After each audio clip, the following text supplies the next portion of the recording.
sinalakay po ng NBI ang dalawang bahay sa exclusive subdivision sa Parañaque. Timbog po dyan ang isang Taiwanese at Malaysian national na nagpapanggap na ahente ng FBI para mangikil sa mga dayuhan. Kalaboso rin ang 11 Pinoy at dayuhang sangkot naman sa online scam. Nasa frontline ng balitang yan si Gio Robles.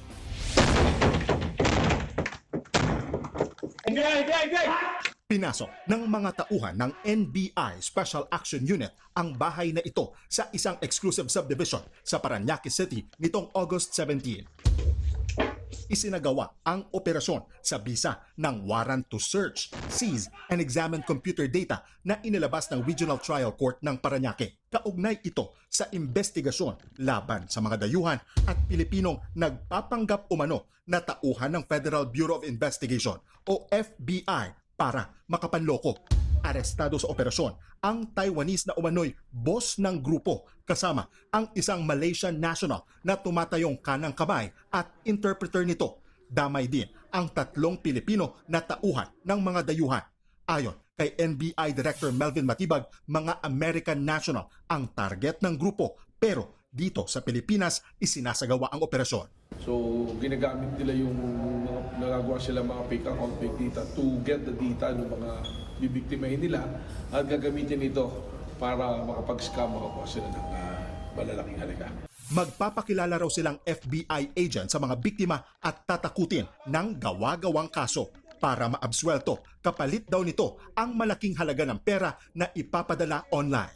Parang may mga kaso halimbawa na ayusin or mga papers na related sa FBI, sa DOJ ng Department of Justice ng US. So, doon natin siya na-set up ang nahinuli natin.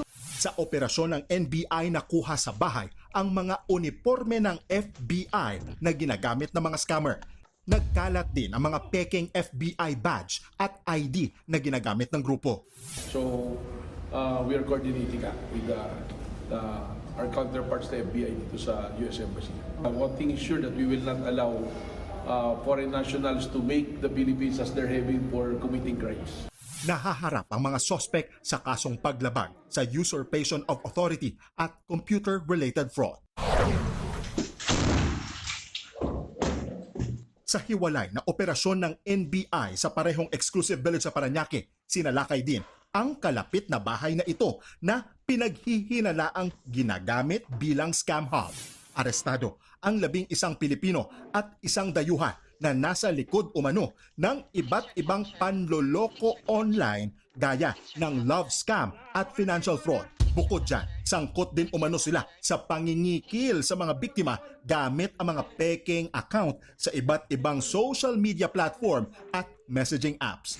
Nakuha sa bahay ang mga computer at cellphone na ginagamit ng grupo. Nahaharap ang mga sospek sa patong-patong na kaso. Nagbabalita mula sa Frontline, Gio Robles, News 5. Mga kapatid, Andre Felix po, iba na ang may alam at may pakialam sa panahon ngayon. Para po sa tuloy-tuloy na balitaan sa Frontline kahit weekend, mag-follow at mag-subscribe na sa social media pages ng News 5.